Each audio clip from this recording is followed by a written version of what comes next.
What's good? What's good? Retail family, AMC family, coming at you from Hole in the Rock, Arizona.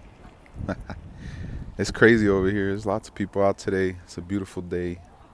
Give you a 360 view. And I got really lucky. I'm on my truck, by the way, so got really lucky with this parking spot so I could show you all the view. And there's a lot of controversy right now on Twitter and what's going on with AMC and all that. There's also a zoo back there. If you haven't been to Arizona, you know, it's a nice 80-degree day right now, so couldn't ask for more. And I just want to talk about a few things right now.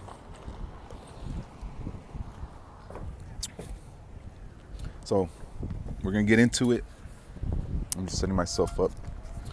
But I even got some notes to show y'all, to go over with y'all. But I figured I could have a good view while we talk about it. So, this is a very tough decision. I'm gonna start off by saying that I'm not a financial advisor. This is never financial advice. I'm not trying to tell you how to vote.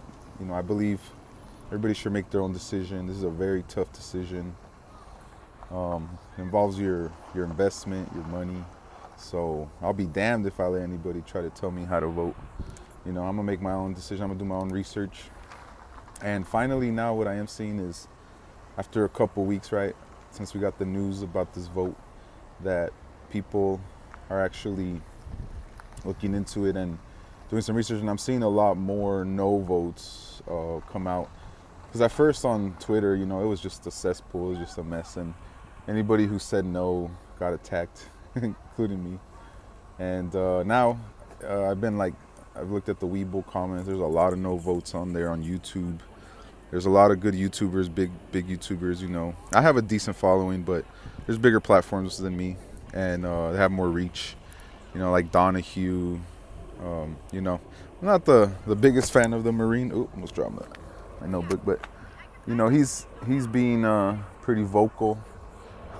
There's even a bachelorette party going on over here. Check this out. Sorry. But there's a lot more no votes coming out. So I was thinking of Donahue. Who else? John Wick sniping. There's lottery stocks. There's a lot of YouTubers right now too that are coming out saying, why this vote, this could potentially hurt shareholders a lot. And I think there's two kinds of shareholders right now in AMC. I think that there's the people that want the squeeze, the shareholders that want the squeeze. They want to get paid. In my opinion, too, 2 years is long enough for a short squeeze. And I don't really want to go long again on AMC, right? Another 2, 3, 4 years, whatever. And you have the other side, right? Those other investors that are in and are willing to go another 2, 3 years and are starting to talk about the fundamentals and how this is a fundamental play. In no way, shape, or form is this a fundamental play to me. I got in this for a short squeeze, not to hold AMC for 10 years or to pay their bills or to get them out of debt. And with the whole debt situation, there's other companies that have debt and have a high stock price. We squeezed or ran, pretty hard in the past when AMC still had that debt. So, personally, if you love or hate Adam, I don't really care. I feel like he's had his chances and his time, and I'm at the point where I don't believe in him, right? Or I don't believe he's here to help the shareholders. I think he already made his money. I think he's, just trying to save the company so his reputation doesn't get ruined, over the next few years. Because he said he wants to retire soon, right? So just a couple things of that. I drew up some notes here on what I got for the reverse stock split, and I think they're cons. I think they're, I'm talking about pros and cons. And people can let's talk about the pros real quick, right? The yes votes. Damn, they got a whole bus too. So let's talk about the yes votes, right? They're talking about the QSIP number.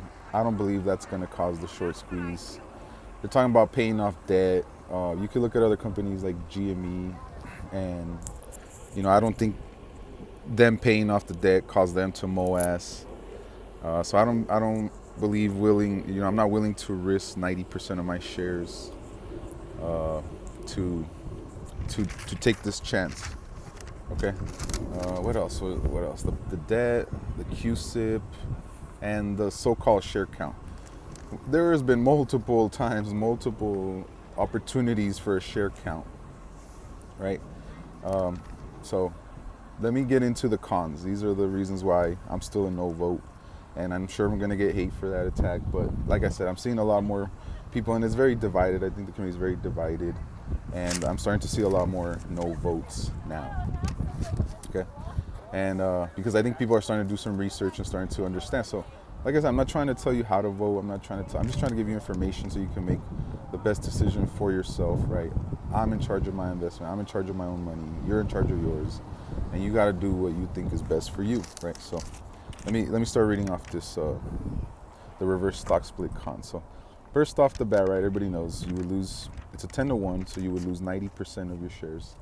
Meaning, if you have 10,000 shares, you would go down to 1,000 shares. If you have 100 shares, you would go down to 10 shares, and whatnot. So, that's the first piece, right? The first one. The second one is the cost basis is going to go up 10 times, and I've been through it with CEI. I held CEI through the reverse split that they did, and it was just all bad. Okay, so I'm telling you firsthand, losing 90% of your shares and getting the cost basis to go up, not good. Because say your cost basis is $10, it'll now be $100, right? If your cost basis is $40, it would then be $400, right? Because of the 10-to-1, you gotta account for the rise in your cost average.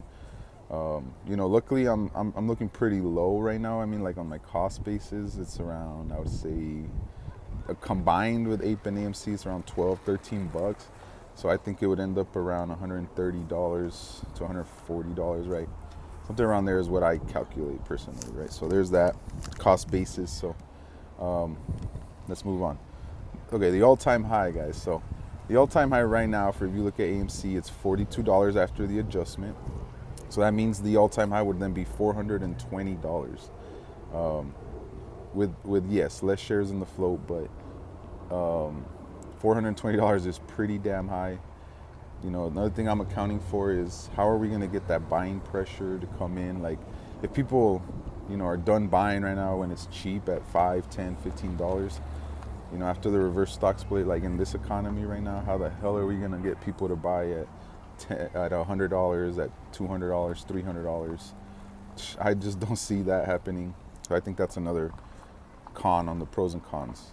The short interest is going to drop, and I'm going to give you some numbers right now. Hopefully you can understand my math, but what I'm going to be saying there. And then, I'm pretty sure publicly the shorts, allegedly, from what I remember, they have been saying that they have been buying APE shares because there's no more AMC shares, right? They've been buying APE shares to cover their AMC shorts. So pretty wild, right? Like, they're publicly saying they're I've heard them say, some of the short sellers, that they're buying APE shares to cover their AMC shorts when this converts. So they're trying to use those shares to cover AMC shares. So, and I still hear people saying yes, right? So that confuses that. That's why I think it's a con as well. Like, why are we going to give them the opportunity to cover their AMC shorts with the APE shares when we can just vote no and not allow that to happen? All right, now we're going to move on to the short interest, right, numbers real quick.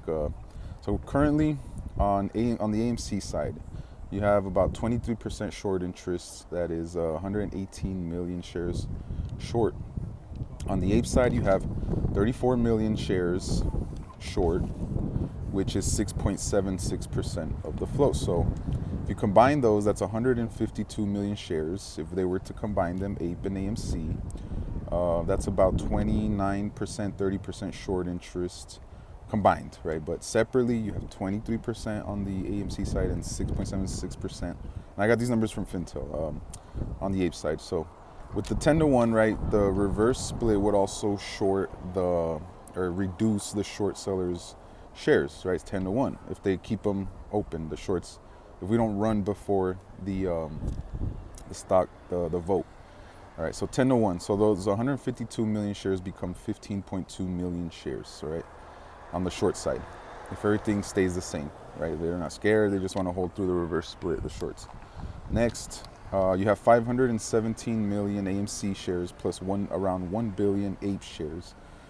So that would give you a combined float of about 1.5 billion, which then becomes 150 million if the reverse stock split goes through.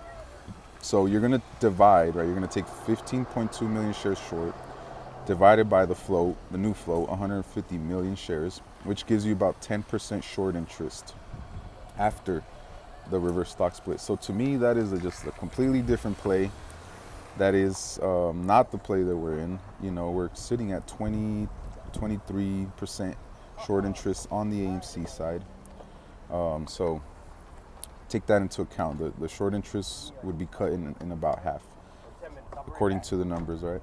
So then the other thing is, right, so on top of that, you would have to get buying pressure to come in, and I'm talking about, you know, retail or whatever after the reverse split, paying 100, 200, whatever the price is. You can get way less shares, they're way more expensive. But, you know, to add fuel to the fire that's going to drop the price, in my opinion, is Adam Aaron is going to be ready to sell shares, right? He's going to drop more after the reverse split. He's going to be adding more selling pressure because they said they want to use those shares to raise money. So, you know, honestly, those put options would be looking pretty juicy, in my opinion, you know, after the reverse split, if this price goes up to whatever, 200, 300, you know. And that's what I got on the con side, all right? So I just wanted to put this info out there again, guys. Like, I'm not here to tell you what to do. I just want to give you some information so you can decide, and you can vote how you want. And I'm sure, like I said, I'm gonna get some negative comments, but you know what? That's why I grew this platform and my channel, so that we can discuss things like this. And you know, I'm not here to attack anybody. I just like to discuss things, and I like to you know, have a intellectual discussion on what's going on, right? So that's my point of view, guys. Right now, that's where I'm at. Still a no vote. Please, if you have any other points on why you want to vote yes, I can, you know, you can leave them in the comments. I'll look at them, and if there's any valid points, you know, I always try to communicate back and write back. All right, but you know, I'm gonna enjoy the rest of my day. Just want to do this video for you guys and talk about some things, right? Because everyone's talking about the reverse split and whatnot. So have a great rest of your weekend. It's going to be a long weekend. Remember, the market is closed on Monday. So just remember that trading starts on Tuesday. All right, guys? So catch you in the next video. Peace out.